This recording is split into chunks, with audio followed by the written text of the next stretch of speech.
மத்தேயு எழுதின சுவிசேஷம் 12ஆம் அதிகாரம் 36வது வசனத்தை நாம் வாசிக்க போகிறோம். மத்தேயு வசனத்தை எல்லாரும் சேர்ந்து வாசிக்கலாம். மனுஷர் பேசும் வீணான வார்த்தைகள் யாவையும் குறித்து நியாய தீர்ப்பின் நாளிலே கணக்கு ஒப்புவிக்க வேண்டும் என்று உங்களுக்கு சொல்லுகிறேன்.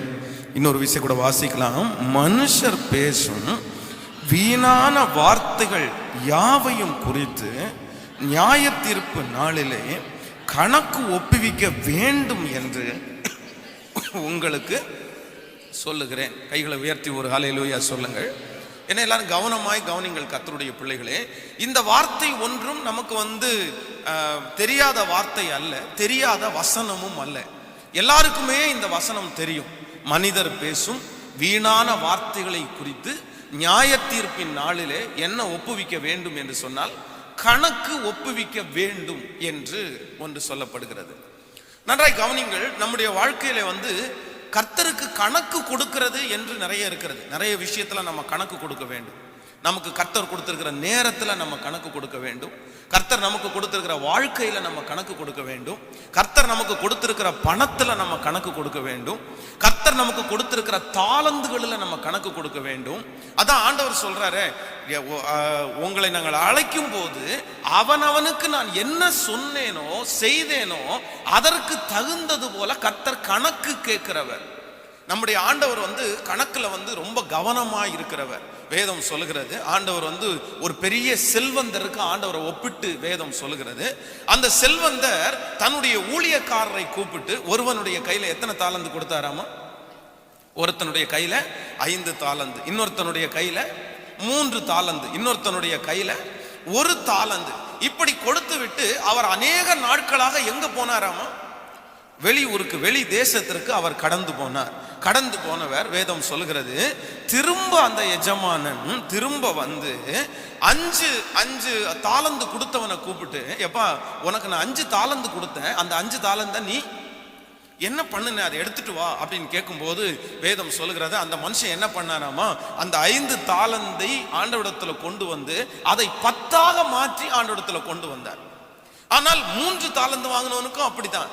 ஆனா 1 தாளந்து வாங்கினவனை பார்த்து, நான் 1 தான் கொடுத்தேன், பிரச்சனை இல்லை, சரி போட்டும் போனா போட்டும் அப்படின்னு விட்டுட்டாரா? இல்லவே இல்லை. 1 தாளந்த கொடுத்தவனையும் கூட ஆண்டவர் அழைப்பித்து அவனிடத்துல என்ன கேட்கிறார்? சொல்லுங்களேன், எல்லாரும் சொல்லுங்க, என்ன கேட்கிறார்? கணக்கு கேட்கிறார். எப்பா நான் உன்ட்ட 1 தாளந்து கொடுத்தேன்ல, எங்க என்ன பண்ணுன, என்ன செஞ்சாத, அதுல உனக்கு என்ன லாபம் கிடைச்சிருக்கு, அதுல எனக்கு என்ன லாபம் கிடைச்சிருக்கிறது? அப்ப அந்த தாளந்த வாங்கினவன் என்ன சொல்றான் அப்படின்னா, நீர் விதைக்காத இடத்துல அறுக்கிறவரும் கொடுக்காத இடத்துல நீ வாங்குறவரும் அப்படின்னு சொல்லி நீ ஒரு பெரிய ஆளுன்னு நான் நினைச்சிட்டேன். அதனால உங்க பணத்தை நான் செலவு பண்ணல, உங்க பணத்தை எடுத்துக்கவும் இல்லை, ஆனா அதை பத்திரமா வச்சிருக்கிறேன். ஆனா நான் எப்படி வச்சிருந்தேன்னா, நான் புதைச்சு வச்சிருக்கிறேன் அப்படின்னா. உடனே ஆண்டவர் என்ன சொல்றாரு அப்படின்னா, அக்கிரமமான அந்த ஊழியக்காரனை ஆண்டவர் கடிந்து கொள்ளுகிறார். அவனிடத்திலே கொடுக்கப்பட்டதை புடுங்கி இன்னொருத்தனுடைய கையிலே ஆண்டவர் கொடுக்கிறார். அப்போ ஆண்டவர், நம்முடைய ஆண்டவர் யார் என்று கேட்டால் கணக்கு கேட்கறதுல சரியான ஆள். உங்க வாழ்க்கையில கொடுத்திருக்கிற எல்லாவற்றுக்கும் கணக்கு ஆண்டவர் கேட்பார். உங்கள்கிட்ட கொடுத்திருக்கிற பிள்ளைகளுக்கு ஆண்டவர் கணக்கு கேட்பார். இன்னைக்கு 1000 ரூபாய் நீங்க சம்பாதிக்கிறேன், இந்த 1000 ரூபாய்க்கு நீங்க கணக்கு கொடுக்குறீங்களோ இல்லையோ ஆண்டவர் கணக்கு கேட்பார்.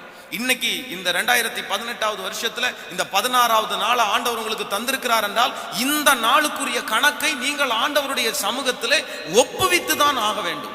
ஏனென்றால் வேதம் சொல்லுகிறது, நம்மட்ட மட்டுமல்ல கர்த்தர் கணக்கு கேட்கிறவர், ஆண்டவர் சமுத்திரத்துல கணக்கு கேட்கிறாராமா, நதியினிடத்துல கணக்கு கேட்கிறார், செவரிடத்துல கர்த்தர் கணக்கு கேட்கிறார். வேதம் சொல்லுகிறது ஒவ்வொன்றும் அவரிடத்துல என்ன கொடுத்ததாமா?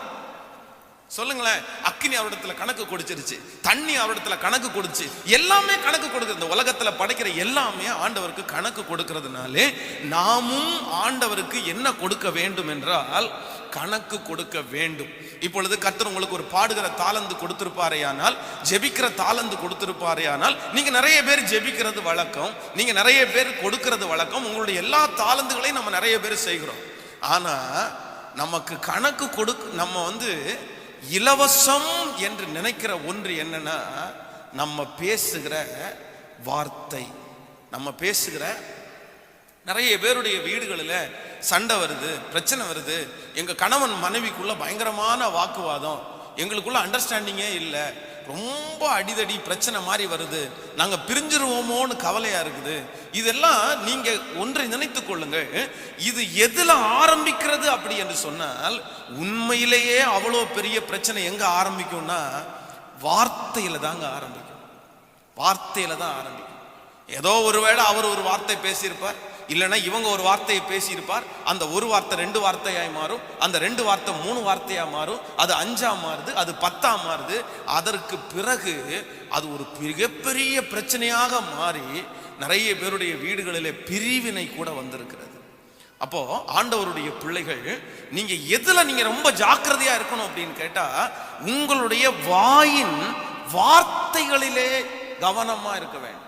நீங்க பேசுற வார்த்தைக்கு என்னையும் சேர்த்து தான் நான் சொல்லுகிறேன். நாம் எல்லாருமே பேசுகிற வார்த்தையை குறித்து நியாய தீர்ப்பின் நாளிலே என்ன கொடுக்க வேண்டும் என்றால் கணக்கு கொடுக்க வேண்டும். நம்ம என்ன நினைக்கிறோம் அப்படின்னா, சில நேரத்தில் நமக்கு பேசுறது தான் இலவசமா கிடைக்குது, கண்ட்ரோல் பண்றதுக்கு யாருமே இல்லையே.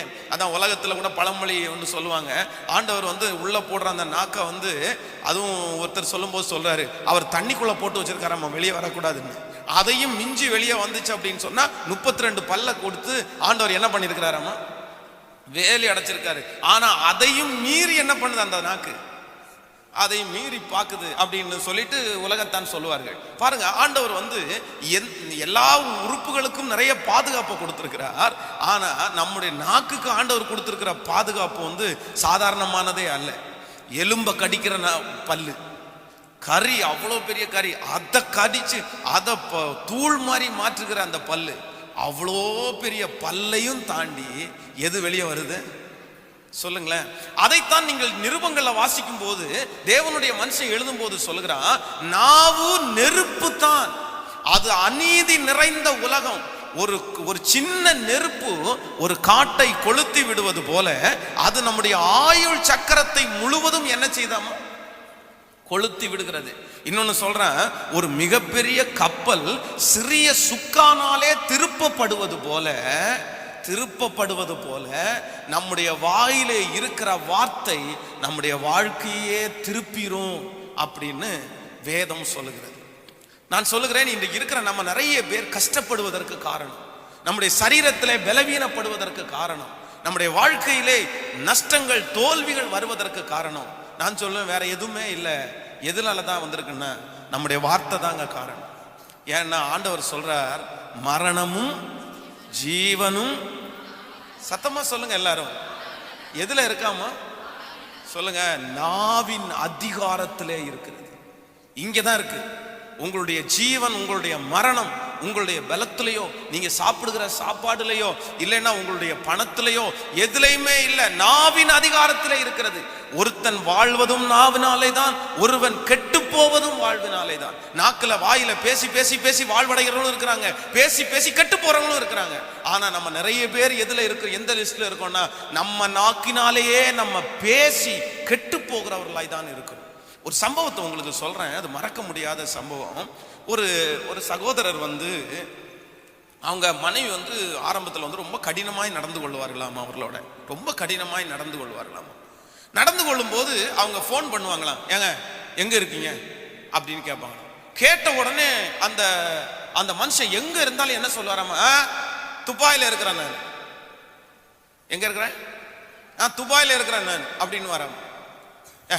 சொல்லுங்க, நான் துபாயில இருக்கிறேன், வர்றேன் வை அப்படின்னு சொல்லுவார். எப்பவுமே அவருக்கு அது வழக்கம். கடைசியில் அவருடைய வாழ்க்கையில ஒரு மிகப்பெரிய கடன்காரராய் மாறி அவர் எங்க போக வேண்டியது இருந்துச்சு, ஊரை விட்டு நாட்டை விட்டு கடன்காரங்க வீட்டில் சண்டை போடுறாங்கன்றதுக்காக பஸ் ஏறி எங்கேயோ போக வேண்டியவர் கடைசியில் துபாயில போய் 6 வருஷம் இருந்தார். சாப்பிட்றதுக்கு கூட வழி இல்லாம. இல்ல சிரிக்கிறதற்காக அல்ல, இதுல சிந்திக்கணும் நம்ம. இன்னொரு சம்பவத்தை கேளுங்க. கடையில போய் அவர் பேச்சுலரா இருக்கும் போது ஒருத்தர் ஒரு கத்தி வாங்கியிருக்கிறார், நல்லா தீட்டப்பட்ட ஒரு கத்தியை வாங்கிட்டு வந்திருக்கிறார். ஒரு கத்தியை வாங்கிட்டு வர்ற வழியில ஒருத்தங்க என்ன கேட்டிருக்காங்க, கொஞ்சம் என்ன கேட்டிருக்கிறாங்க அப்படின்னு கேட்டா, இந்த என்னப்பா கத்தியெல்லாம் வாங்கிட்டு போற, எதுக்காக வாங்கிட்டு போற அப்படின்னு கேட்ட உடனே வாய் தவறு என்ன சொல்லியிருக்கிறார் அப்படின்னு கேட்டா, ஆமா ஆமா ஆமா, நான் கத்தி வாங்குறதுக்கு எவனையாவது சண்டை போடும்போது குத்துறதுக்கு ஆகும்ல,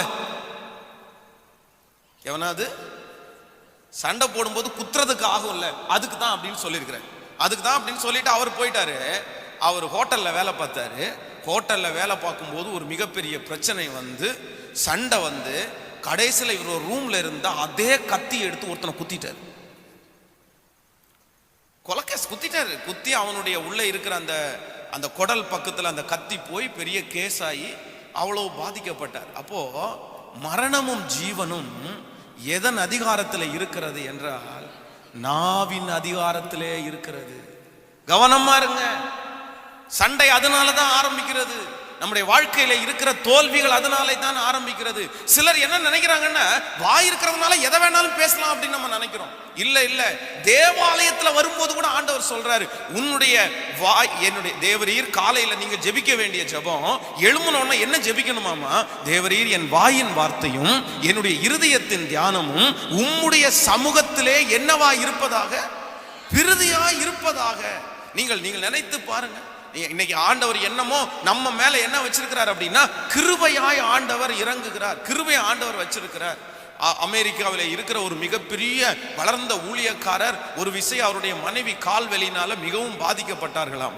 அந்த கால்வலினால அவர்கள் பாதிக்கப்படும் போது அவருடைய கால்களில் எண்ணெய் போட்டு ஜெபம் பண்ணிட்டே இருக்கும்போது, ஆண்டவரே என் மனைவிக்கு ஏன் இவ்வளவு கால்வலி, இந்த வயசுல இவ்வளவு கால்வலி அப்படின்னு சொல்லி ஜெபம் பண்ணிட்டு இருக்கும்போது ஆண்டவர் அவருடைய மனசுல பேசினாராமா, அவங்கள்ட்ட உங்க மனைவிட்ட கேளு என்ன சொன்னா, அவ ஏதாவது காலை குறிச்சு ஏதாவது பேசி இருக்கிறாளா அப்படின்னு கேளு அப்படின்னு சொன்ன போது, அன்னைக்கு இருந்த காலேஜ்ல அந்த ஃபாரின்ல இருக்கிறவங்க எல்லாருமே அவங்க அந்த முட்டிக்கு கீழே ட்ரெஸ் பண்ண மாட்டாங்க, முட்டிக்கு மேலதான் ட்ரெஸ் போடுவாங்க.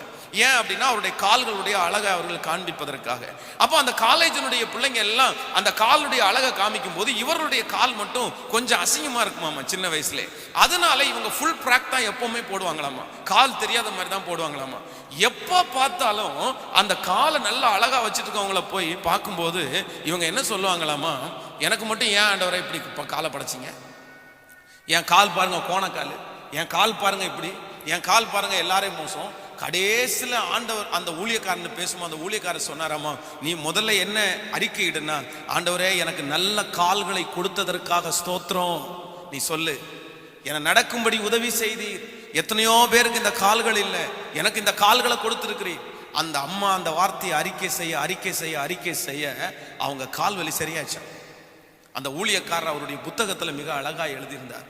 அப்போ மரணமும் ஜீவனும் எதன் அதிகாரத்திலே இருக்கிறது என்றால் நாவின் அதிகாரத்திலே இருக்கிறது. வாயை தவறி பேசிடாதீங்க. கோபம் வருதுன்னு எதை வேண்டும் என்றாலும் பேசிவிட வேண்டும் என்று நினைக்காதீங்க. உங்க பிள்ளைகளை நீங்க பேசிடாதீங்க, உங்களுடைய கணவனாரை நீங்கள் பேசிவிடாதிருங்கள், உங்க மனைவியை நீங்க பேசிடாதீங்க. ஏன்னா சில வார்த்தைகள் சில மனிதனை உயிர்ப்பிக்கும், சில வார்த்தைகள் சில மனிதனை உயிர்ப்பிக்காது. என்ன செய்யும் தெரியுமா? சில வார்த்தைகள் சில மனிதனை கொல்லும் என்று வேதம் சொல்லும். நம்ம என்னமோ அறியாமத்தனமா இருக்கிறோம் அப்படின்னா அது பெரிய விஷயம் இல்லை, அது ஒரு பெரிய பொருட்டா எடுக்கிறது இல்லை. பேசலாம், அதென்ன பெரிய விஷயம், யாராவது கேட்க போறாங்களா, ஏதாவது திட்ட போறாங்களா, அப்படியெல்லாம் இல்லையே அப்படின்னு நினைக்கிறோம். இல்லவே இல்லை.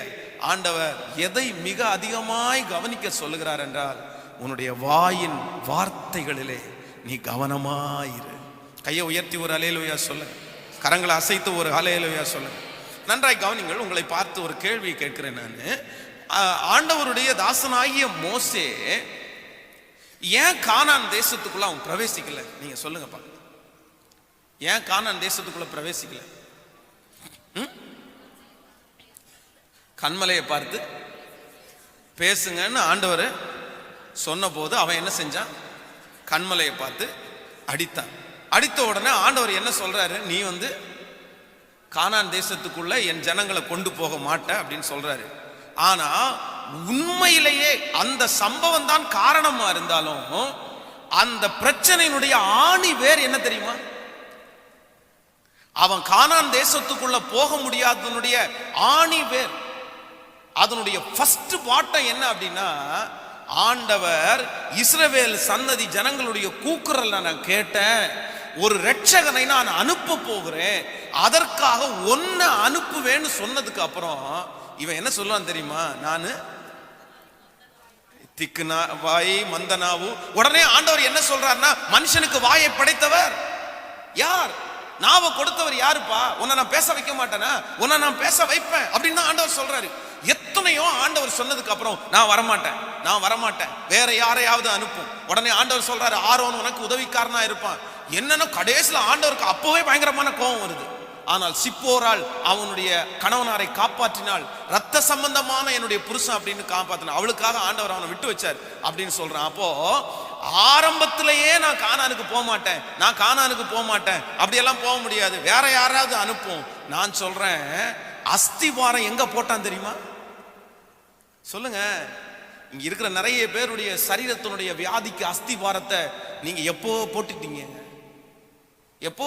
நீங்க உங்க பிள்ளைகளுடைய வாழ்க்கையினுடைய எதிர்காலத்தினுடைய நஷ்டத்தை நீங்க எப்போவோ அஸ்திவாரத்தை போட்டுட்டீங்க. நீங்க இப்ப ரட்சிக்கப்பட்டிருக்கலாம், இப்போ உங்க பிள்ளைகளை நீங்க பேசாம இருக்கலாம், இப்போ வாயின் வார்த்தைகள்னால எதையுமே சொல்லாம இருக்கலாம். ஆனா நீங்க என்னைக்கோ ஒரு நாள் போட்ட விதை, என்னைக்கோ ஒரு நாள் போட்ட வார்த்தை உங்க வாழ்க்கையில எப்போ வந்து மரமா நிற்கும் தெரியுமா? 25 வருடம், 30 வயது, 30 வருடங்கள் தாண்டி நிற்கும். ஒரு அம்மா ஒரு பொண்ணை பார்த்து, இந்த வாலிப நாட்கள் அவ வந்து ரொம்ப அம்மாவுக்கு கீழ்ப்படியனால, எந்த வேலையுமே செய்யாதனால அந்த அம்மா வந்து அந்த பொண்ணை பார்த்து ஒரு சத்தம் போடுறாங்க, பாரு உனக்கு கல்யாணமே ஆகாது, நீ கல்யாணம் ஆகிறதுக்கு அவ்வளோ சிரமப்பட்டு தான் உனக்கு கல்யாணம் ஆகும் அப்படின்னு சும்மா கோபத்தில் அப்படி ஒரு வார்த்தை பேசிட்டாங்க. அவங்க மறந்துட்டாங்க, இந்த பொண்ணு மறந்துருச்சு. அதுக்கப்புறம் 2 பேரும் ரொம்ப ஐக்கியமாயிட்டாங்க. அந்த பொண்ணு தான் அந்த வீட்டில் எல்லாவற்றையும் செய்கிறது. எத்தனையோ காலங்கள் தாண்டி அந்த பொண்ணுக்கு 30 வயது வரைக்கும் திருமணம் நடக்கவே இல்லை. திருமணம் நடக்காம அப்புறம் இவங்க போய் ஃபாஸ்டிங்னு போட்டு ஜெபம் பண்ணி ஒரு நாள் ஆண்டவர் அவங்களோட பேசினார். இதற்கு முன்பாக உங்க மகளை குறித்து நீ பேசி இருக்கிறாயா?